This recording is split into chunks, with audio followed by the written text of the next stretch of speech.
जिंदगी में हर कोई खुश रहना चाहता है ना? बिल्कुल। लेकिन कभी कभी ऐसा नहीं लगता कि खुशी की ये जो तलाश है यही हमें और ज्यादा चिंता और बेचैनी की तरफ धकेल रही है? हाँ, ये एक अजीब सा विरोधाभास है। और आज हम इसी की गहराई में उतरने वाले हैं। बिल्कुल, ये एक ऐसा जाल है जिसे आजकल की दुनिया में द हैप्पीनेस ट्रैप कहा जाता है। हम जितना ज्यादा खुशी के पीछे भागते हैं उतनी ही दूर भागती है वो। हाँ, उतनी ही ज्यादा वो हमसे दूर भागती है। ये एक बहुत ही आम और परेशान करने वाली मानवीय स्थिति है। और इसी जाल को बेहतर ढंग से समझने के लिए हमारे पास कुछ बहुत अच्छे स्रोत हैं। मुख्य रूप से तो डॉक्टर रस हैरिस की किताब है द हैप्पीनेस ट्रैप, जो एक्सेप्टेंस एंड कमिटमेंट थेरेपी यानी ACT पर आधारित है। हाँ, और साथ ही दिमाग की इस पहेली को सुलझाने के लिए कुछ बहुत ही दिलचस्प तकनीकें और मेटाफर्स भी हैं। तो आज की हमारी पड़ताल का मकसद सिर्फ ये बताना नहीं है कि ये जाल क्या है, बल्कि इससे बाहर निकलने का एक नक्शा भी तैयार करना है। एक अलग रास्ता।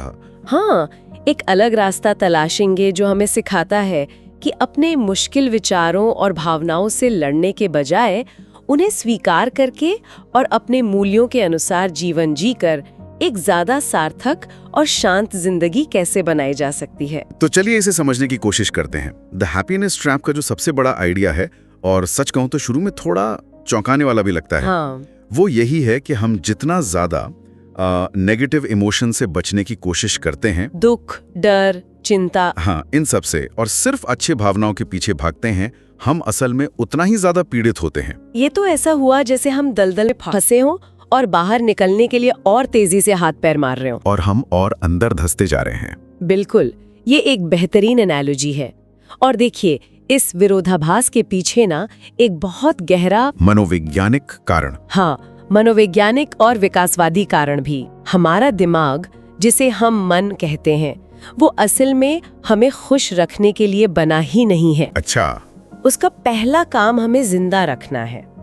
ये एक समस्या सुलझाने वाली मशीन है जो हजारों सालों से खतरों को खोजने, हाँ, उनका विश्लेषण करने और उनसे बचने के लिए ट्रेन हुई है। मतलब हमारा दिमाग अभी भी एक गुफा मानव की तरह काम कर रहा है जो हर झाड़ी के पीछे एक शेर खोज रहा है। बिल्कुल यही बात है। बस फर्क यह है कि अब झाड़ियों की जगह सोशल मीडिया फीड और ऑफिस की डेडलाइन ने ले ली है। सही है। और मुश्किल तब शुरू होती है जब ये खतरा खोजने वाली मशीन हमारे अंदर की दुनिया की तरफ मुड़ जाती है। जब ये चिंता, उदासी या आत्मसंदेह जैसी भावनाओं को एक समस्या के रूप में देखती है, तो ये वही करने की कोशिश करती है जो ये सबसे अच्छा करती है, उन्हें ठीक करना। हाँ, उन्हें ठीक करना, उन्हें खत्म करना। लेकिन आप एक भावना को उसी तरह नहीं ठीक कर सकते जैसे आप एक टूटे हुए उपकरण को करते हैं। यहाँ पर वो गड्ढे में आदमी वाला मेटाफोर बहुत सटीक लगता है। बिल्कुल। और कल्पना कीजिए कि आप एक बड़े से गड्ढे में गिर गए हैं और आपके पास बाहर निकलने के लिए सिर्फ एक फावड़ा है, तो आपका दिमाग, जो हमेशा मदद करना चाहता है, वो चिल्लाएगा, खोदो, मेहनत करो और बाहर निकलो। और तार्किक रूप से ये सही भी लगता है, लेकिन जब आप पहले से ही गड्ढे में होते हैं तो और ज्यादा खोदना आपको बाहर नहीं निकालता, बल्कि गड्ढा और गहरा हो जाता है। हाँ, इसी तरह जब हम चिंता जैसी भावना से लड़ते हैं, मुझे ऐसा महसूस नहीं करना चाहिए, ये भावना जानी चाहिए, तो हम असल में उस पर और ज्यादा ध्यान दे रहे होते हैं, उसे और ऊर्जा देते हैं और वो और मजबूत हो जाती है। मतलब समस्या भावना नहीं, बल्कि उसके साथ हमारा जो संघर्ष है वो समस्या है। बिल्कुल, the struggle is the problem. ये तो बहुत बड़ी बात है। मतलब सालों से हम जिस चीज को समाधान समझ रहे थे, अपने बुरे विचारों से लड़ना, वही असल में समस्या को और बढ़ा रही थी। हाँ। और यह संघर्ष सबसे ज्यादा हमारे दिमाग के अंदर ही चलता है। ऐसा लगता है जैसे हमारे दिमाग में एक आंतरिक रेडियो हमेशा चालू रहता है, 24 घंटे कुछ ना कुछ बजता रहता है। तुमसे ये नहीं होगा, लोग क्या सोचेंगे, काश वैसा नहीं हुआ होता। हाँ, दिमाग सच में एक कहानी सुनाने वाली मशीन है, और हम उस कहानी में पूरी तरह खो जाते हैं। ACT में इसी स्थिति को कॉग्निटिव फ्यूजन, जैसे दो चीजों का आपस में घुल मिल जाना या चिपक जाना। बिल्कुल, यहाँ पर विचार और आप एक हो जाते हैं। मेरे मन में विचार आ रहा है कि मैं किसी काम का नहीं हूँ और मैं सच में किसी काम का नहीं हूँ, इन दोनों के बीच का फर्क ही मिट जाता है। हम अपने विचारों को पहन लेते हैं जैसे वह हमारी त्वचा हो। सही कहा, विचार अब सिर्फ विचार नहीं रहता, वह एक अकाट्य सत्य बन जाता है। ये तो डरावना है। अगर हम अपने विचारों को ही सच्चाई मान लेते हैं तो हम तो बस उस कहानी के गुलाम बनकर रह जाते हैं। क्या इससे बाहर निकलने का कोई रास्ता भी है? रास्ता बिल्कुल है, और उसे कहते हैं कॉग्निटिव डिफ्यूजन। यानी फ्यूजन का उल्टा? हाँ, डिफ्यूजन का मतलब है अपने विचारों से एक सुरक्षित दूरी बनाना, उन्हें बस शब्दों और तस्वीरों के एक प्रवाह के रूप में देखना, न कि एक आदेश या सच्चाई के रूप में। इसमें वो सोचने वाला मन और देखने वाला मन का कॉन्सेप्ट आता है ना? बिल्कुल। सोचने वाला मन कहानी बनाता है, मैं बेकार हूँ, जबकि देखने वाला मन, जो हमारा असली गहरा स्वरूप है, बस उस कहानी को नोटिस करता है। अच्छा, मेरे दिमाग में ये विचार आ रहा है कि मैं बेकार हूँ। कहने में तो ये आसान लगता है, मैं विचार नहीं हूं, मैं विचार को देख रहा हूं। लेकिन क्या ये सिर्फ एक दिमागी खेल नहीं है? क्या हम असल में समस्या से भाग नहीं रहे, बस उसे एक अलग नाम देकर? ये बहुत अच्छा सवाल है, और ये दिमागी खेल से कहीं ज्यादा गहरा है। इसे समझने के लिए शतरंज की बिसात का मेटाफर बहुत अच्छा है। अच्छा। कल्पना कीजिए कि आपके विचार और भावनाएं शतरंज के काले और सफेद मोहरे हैं, जो लगातार एक दूसरे से लड़ रहे हैं। अच्छी भावनाएं सफेद मोहरे और बुरी भावनाएं काले? हाँ, और हम अक्सर खुद को सफेद मोहरों के साथ जोड़ लेते हैं और फिर अपनी पूरी जिंदगी काले मोहरों को हराने की कोशिश में लगा देते हैं। और ये एक ऐसी लड़ाई है जिसे हम कभी पूरी तरह जीत नहीं सकते। कभी नहीं। लेकिन इस पूरी लड़ाई में हम ये भूल जाते हैं कि हम मोहरे नहीं हैं, हम बिसात हैं। हम वो बिसात हैं जिस पर ये सारा खेल हो रहा है। मोहरों के बीच कितनी भी भयानक लड़ाई क्यों न हो, बिसात को कभी कोई खरोच नहीं आती। वो हमेशा शांत, स्थिर और अपनी जगह पर रहती है। वो बस सब कुछ होते हुए देखती है, बिना किसी का पक्ष लिए। बिल्कुल। डिफ्यूजन का मतलब है खुद को मोहरों के बजाय उस बिसात के रूप में पहचानना। मैं शतरंज की बिसात वाली बात समझ रहा हूँ, लेकिन सच कहूँ तो जब असल में चिंता होती है तो खुद को बिसात की तरह महसूस करना बहुत मुश्किल लगता है। उस पल में तो मैं पूरी तरह से उस काले मोहरे जैसा महसूस करता हूँ जो पिटने वाला है। सही बात है। इसे असल जिंदगी में रोजमर्रा के पलों में कैसे उतारा जाए? बिल्कुल। सिद्धांत अपनी जगह है, पर अभ्यास जरूरी है। इसके लिए कुछ बहुत ही सरल और व्यवहारिक डिफ्यूजन तकनीकें हैं। जैसे? पहली तो वही है जिसका हमने अभी जिक्र किया, अपने विचार के आगे बस एक वाक्यांश जोड़ देना। मैं मूर्ख हूँ सोचने के बजाय ये कहना, मैं नोटिस कर रहा हूँ कि मेरे मन में ये विचार आ रहा है कि मैं मूर्ख हूँ। इस एक छोटे से बदलाव से ही आप विचार से अलग हो जाते हैं। आप उसे देख रहे होते हैं, आप वो होते नहीं हैं। बिल्कुल। एक और दिलचस्प तकनीक जो मैंने पढ़ी, वो गाने वाली? हाँ, अपने नकारात्मक विचार को किसी मजाकिया आवाज में कहना या उसे हैप्पी बर्थडे की धुन पर गाना। मैं सोच रहा हूँ कि ऑफिस में बैठकर मैं एक नाकाम इंसान हूँ को हैप्पी बर्थडे की धुन पर गा रहा हूँ। लोग शायद मुझे पागल समझेंगे। लेकिन आपको कैसा महसूस होगा? मुझे लगता है कि मैं खुद को और अपने उस गंभीर विचार को इतनी गंभीरता से लेना बंद कर दूंगा। और वही तो इसका मकसद है, उस विचार का जो भावनात्मक वजन है उसकी ताकत कम करना। वो एक गंभीर सच्चाई की जगह एक मजाकिया बेतुकी आवाज लगने लगता है। एक और अभ्यास है नदी पर पत्ते। हाँ, वो बहुत सुंदर अभ्यास है। आप कल्पना करें कि आप एक शांत, धीरे धीरे बहती नदी के किनारे बैठे हैं और मन में जो भी विचार आता है, हाँ, जो भी विचार, भावना या छवि आती है, आप उसे एक पत्ते पर रखते हैं और उसे नदी में बह जाने देते हैं। आप बस उन पत्तों को देखते हैं, उन्हें पकड़ते नहीं, उनका विश्लेषण नहीं करते, उन्हें बदलने की कोशिश नहीं करते। चाहे अच्छा विचार हो या बुरा, वो बस आता है और बह जाता है। ये सब सुनने में बहुत सुकून देने वाला है। और ये सारी तकनीकें, चाहे वो नोटिस करना हो, गाना हो या पत्तों को बहते देखना हो, ये सब मुझे एक बड़े सिद्धांत की ओर ले जा रही हैं। और वो है स्वीकृति, एक्सेप्टेंस। ऐसा लगता है ये सब उसी के अलग अलग रूप हैं। आप बिल्कुल सही जगह पहुंचे हैं। डिफ्यूजन स्वीकृति का ही एक बहुत महत्वपूर्ण हिस्सा है। लेकिन स्वीकृति का मतलब ये है कि हम हार मान लें? नहीं, यही तो सबसे बड़ा मिसकंसेप्शन है। स्वीकृति का मतलब ये नहीं है कि आपको नकारात्मक भावनाएं पसंद है या आप दुख में रहना चाहते हैं। इसका मतलब सिर्फ ये है कि आप उन भावनाओं से लड़ना बंद कर देते हैं, उन्हें अपने अंदर बिना किसी संघर्ष के रहने की जगह देते हैं। हाँ, आप उन्हें पूरी तरह महसूस करने की हिम्मत दिखाते हैं, ये जानते हुए कि वे आपको नुकसान नहीं पहुंचा सकती। इसके लिए भी कोई मेटाफर है? हाँ, ये मेटाफर सच में चीजों को बहुत आसान बना देते हैं। हाँ, बस में यात्री का रूपक बहुत शक्तिशाली है। अच्छा, वो क्या है? कल्पना कीजिए कि आप एक बस के ड्राइवर हैं और आपकी जिंदगी उस बस की यात्रा है। आपके मुश्किल विचार और भावनाएं कुछ खतरनाक, डरावने, बदतमीज यात्री हैं जो पीछे की सीट से लगातार चिल्ला रहे हैं। आपको धमका रहे हैं, बता रहे हैं कि बस कहाँ मोड़नी है, तेज चलाओ, यहाँ रुको, तुम गलत रास्ते पर हो। बिल्कुल। और हम अक्सर उन यात्रियों की बात मान लेते हैं सिर्फ इसलिए ताकि वे थोड़ी देर के लिए शांत हो जाएं। हाँ, हम बस को उन रास्तों पर ले जाते हैं जहाँ वे कहते हैं, उन जगहों पर रुक जाते हैं जहाँ हम रुकना नहीं चाहते, सिर्फ शांति बनाए रखने के लिए। बिल्कुल। लेकिन एसीटी कहता है कि आपको उनकी बात मानने की जरूरत नहीं है। आप ड्राइवर हैं, बस का स्टीयरिंग व्हील आपके हाथ में है। आप उन यात्रियों को बस से उतार नहीं सकते। नहीं, वे आपकी जिंदगी का हिस्सा है, लेकिन आप उन्हें बस में रहने दे सकते हैं और अपनी बस को उस दिशा में चलाना जारी रख सकते हैं जहां आप सच में जाना चाहते हैं, यानी अपने मूल्यों की दिशा में। वाह!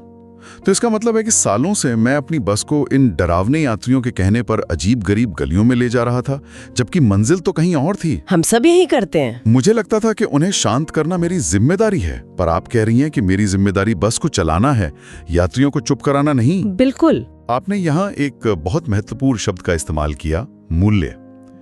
अक्सर लोग लक्ष्यों और मूल्यों को एक ही समझ लेते हैं। हाँ, ये बहुत होता है। हम तो हमेशा सुनते आए हैं कि लक्ष्य तय करो, स्मार्ट गोल्स बनाओ।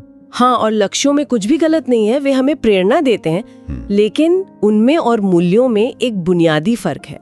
क्या फर्क है? लक्ष्य मंजिल की तरह होते हैं, जैसे एक अच्छा घर खरीदना, प्रमोशन पाना या वजन कम करना। हाँ, इन्हें हासिल किया जा सकता है। और अक्सर इन्हें हासिल करने के बाद भी एक खालीपन सा महसूस हो सकता है। ठीक है, ये हो गया, अब क्या? बिल्कुल।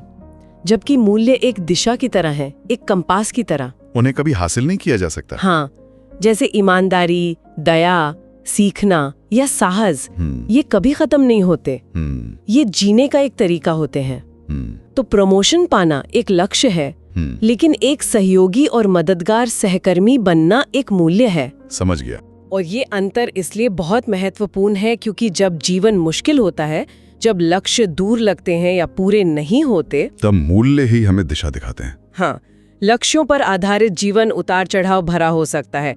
आप या तो सफल हैं या असफल, लेकिन मूल्यों पर आधारित जीवन कठिन समय में भी सार्थक महसूस होता है। मूल्य इस सवाल का जवाब देते हैं। आप किस तरह के इंसान बनना चाहते हैं? आप दुनिया में क्या स्थापित करना चाहते हैं, चाहे परिस्थितियां कैसी भी क्यों ना हो? बिल्कुल। तो एक बार जब हम अपने मूल्यों को पहचान लेते हैं, जैसे रचनात्मकता या परिवार से जुड़ाव, तो अगला कदम क्या है? क्योंकि सिर्फ मूल्यों को जानना ही तो काफी नहीं है, उन्हें जीना भी पड़ता है। और यहीं पर इस पूरी पहेली का आखिरी और सबसे जरूरी टुकड़ा आता है, कमिटेड एक्शन, प्रतिबद्ध कार्रवाई। हाँ, इसका मतलब ये नहीं है कि आप काम करने से पहले डर, चिंता या आत्मसंदेह के खत्म होने का इंतजार करें, क्योंकि शायद वो दिन कभी ना आए। सही का इसका मतलब है डर, चिंता या किसी भी असहज भावना के साथ ही उन्हें अपने साथ लेकर अपने मूल्यों की दिशा में छोटे छोटे कदम उठाना। ठीक है, तो मान लीजिए मेरा एक मूल्य है परिवार के साथ गहरे रिश्ते बनाना, लेकिन काम के बाद मैं इतना थक जाता हूँ कि बस टीवी देखना चाहता हूँ। यहाँ प्रतिबद्ध कार्रवाई कैसी दिखेगी? ये एक बहुत ही अच्छा और व्यवहारिक सवाल है। प्रतिबद्ध कार्रवाई का मतलब हमेशा बड़े, थका देने वाले कदम उठाना नहीं है। अच्छा। ये छोटे से शुरू हो सकता है। शायद इसका मतलब है घर आकर 10 मिनट के लिए फोन को पूरी तरह दूर रख देना और अपने पार्टनर से बस ये पूछना कि उनका दिन कैसा था। और सच में सुनना। हाँ, और सच में सुनना। उस थकान और कुछ न करने की इच्छा के बावजूद वो छोटा सा कदम उठाना ही प्रतिबद्ध कार्रवाई है। ये इस बात का सबूत है कि ड्राइवर आप हैं, आपकी थकान या आपके विचार नहीं। जैसे कि कहा जाता है, हिम्मत का मतलब डर का न होना नहीं, बल्कि डर के बावजूद आगे बढ़ना है। बिल्कुल। अगर आपका मूल्य सीखना है तो आप उस कोर्स के लिए साइन अप करेंगे, भले ही असफल होने का डर मन में हो। अगर आपका मूल्य लोगों से जुड़ना है तो आप उस सामाजिक कार्यक्रम में जाएंगे, भले ही मन में बेचैनी हो। और यही पूरी प्रक्रिया का सार है। ये एक चक्र की तरह काम करता है। क्या चक्र है? सबसे पहले वर्तमान में मौजूद रहें, मतलब माइंडफुलनेस। दूसरा, जो भी महसूस हो रहा है उसके लिए अपने दिल में जगह बनाएं, स्वीकृति और डिफ्यूजन। हाँ, और तीसरा, वह करें जो आपके लिए मायने रखता है, मूल्य और प्रतिबद्ध कार्रवाई। बिल्कुल। ये सब मिलकर हमें वह देता है जिसे एसीटी में मनोवैज्ञानिक लचीलापन या साइकोलॉजिकल फ्लेक्सिबिलिटी कहते हैं। यानी जीवन के उतार चढ़ावों के साथ मुश्किलों और दर्द के साथ शांति और सार्थकता से बने रहने की क्षमता। सही कहा। ये खुशी का पीछा करना नहीं है, ये एक भरपूर और सार्थक जीवन जीना। हाँ, यह क्षमता हमें किसी भी परिस्थिति में अपने मूल्यों के प्रति सच्चे रहते हुए आगे बढ़ने की ताकत देती है। लड़ाई छोड़ने और जीना शुरू करने की क्षमता। तो आज की इस पूरी चर्चा का जो निचोड़ है वो ये है कि सच्ची मानसिक शांति और संतोष खुशी का पीछा करने या दर्द को खत्म करने की कोशिश करने से नहीं मिलता। ये एक अंधहीन और थका देने वाली दौड़ है। बिल्कुल। ये शांति और संतोष तब मिलता है जब हम अपनी सभी भावनाओं को, अच्छी और बुरी दोनों को, स्वीकार करना सीखते हैं और अपने गहरे मूल्यों से निर्देशित होकर एक ऐसा जीवन जीते हैं जो हमारे लिए सच में मायने रखता है। बहुत खूब। ये वाकई दुनिया को देखने का और खुद को देखने का एक बिल्कुल अलग नजरिया है। जाते जाते श्रोता के लिए एक अंतिम विचार छोड़ना चाहूंगी। जरूर। कल्पना कीजिए कि आपके विचार और भावनाएं मौसम की तरह हैं। कभी धूप, कभी बारिश, कभी तूफान, कभी कोहरा। आप मौसम को नियंत्रित नहीं कर सकते, ये आपके हाथ में नहीं है। आप बारिश को रोक नहीं सकते, ना ही तूफान को। लेकिन आप ये जरूर चुन सकते हैं कि आप बारिश में छाता लेकर बाहर चलेंगे, डांस करेंगे या भीगने के डर से जिंदगी भर घर पर ही बैठे रहेंगे। आप उसके साथ चलना कैसे चुनेंगे? और यही आकर ये सुनना धीरे से ठहरता है। ये ऑडियो बुक किसी वादे के साथ खत्म नहीं होती। ये नहीं कहती कि अब सब आसान हो जाएगा या अब मन कभी उलझेगा नहीं। ये बस इतना याद दिलाती है कि उलझन होना असफलता नहीं है और हर भावना से लड़ना जरूरी नहीं है। ये पूरी यात्रा द हैप्पीनेस ट्रैप के मूल मनोवैज्ञानिक विचारों से प्रेरित थी, जिसे रस हैरिस ने दुनिया के सामने रखा। लेकिन जो आपने सुना वो कोई दोहराव नहीं था, वो कोई अनुवाद नहीं था, वो एक नया, मौलिक और इंसानी संवाद था। आपके लिए, आपकी भाषा में, आपकी गति पर।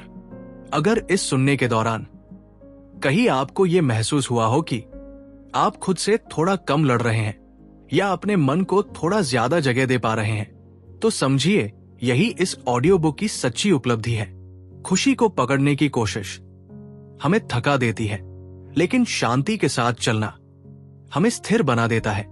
और शायद यही सबसे बड़ी सीख है, खुश रहने की जिद छोड़कर जीने की अनुमति देना।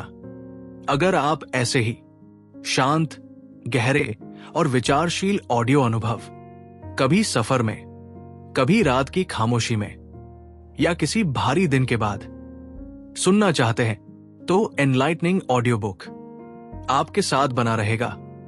यहां कोई जल्दी नहीं है, कोई परफेक्शन नहीं है, बस एक निरंतर मानवीय संवाद है। आप चाहें तो चैनल को सब्सक्राइब करके इस यात्रा को आगे भी जारी रख सकते हैं। और अगर ये सुनना किसी अपने के लिए उपयोगी हो सकता है, तो उसे साझा करना भी काफी है। बाकी आप जहां हैं, जैसे हैं, वहीं से जीवन चल सकता है। सुनते रहिए, सांस लेते रहिए और खुद के साथ जुड़े रहिए। एनलाइटनिंग ऑडियो बुक के साथ अगर ये सुनना आपके लिए उपयोगी रहा हो, अगर किसी पंक्ति ने आपको थोड़ा हल्का महसूस कराया हो, तो इस वीडियो को लाइक करना इस प्रयास के लिए एक छोटा सा समर्थन होगा। और अगर आपको लगता है कि ये शांति, ये समझ किसी और के काम आ सकती है, तो इसे शेयर करना भी काफी है। ऐसी ही शांत, गहरी और इंसानी ऑडियो बुक्स के लिए एनलाइटनिंग ऑडियो बुक को सब्सक्राइब करें, ताकि अगली बातचीत फिर से सही समय पर आप तक पहुंच सके।